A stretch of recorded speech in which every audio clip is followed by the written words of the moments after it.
I guess I have to ask the Homestuck question. So, since you started reading Homestuck, Andrew Hussey has made a character named Rufio Nitram.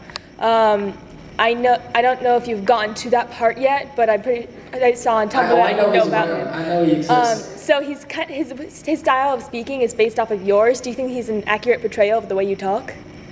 Yeah, it's so weird. Do you guys? Who doesn't know about Homestuck here? A bunch of you. Google Homestuck. No, it's weird because she's talking about a what's your name? Allison. Allison. So there's this thing called Homestuck. It's a comic strip I started reading, and it's thousands. Like I didn't know when you guys talked me into reading this.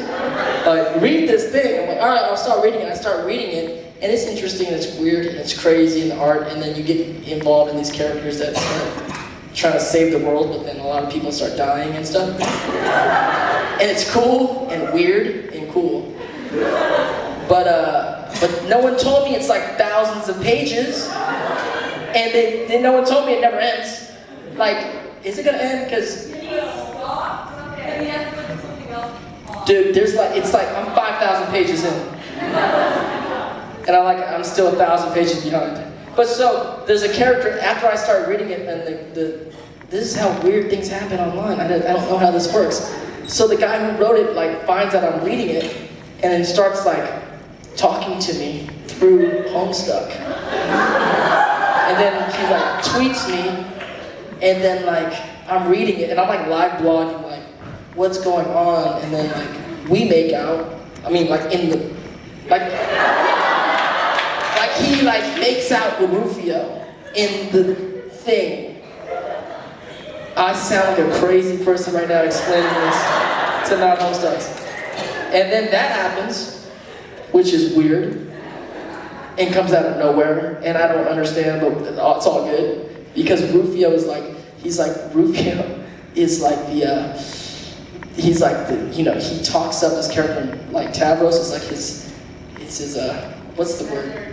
His imaginary friend, but his imaginary coach. Self-esteem. His what? Self-esteem. His self-esteem. That's exactly what he is.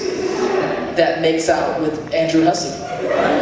And it's weird. So later on, I come back as a troll, but then this is now I sound like an old person talking weirdness, because there's when you type on Tumblr or Twitter or when you chat and stuff, everyone has their typing quirks, right? Which I never really realized till I read all these trolls that have their typing quirks. And I'm like, oh yeah, I guess we all have our typing quirks. So I have I do things I do a lot of ellipses. I love dot dot dot, and I call girls doll. And I just do things. We're all weird. We all do things. But then the character that he wrote does all my things. I don't know how this works, and I don't know how it ties into Asian American or whatever, but it's out there, and I'm a part of it. Questions?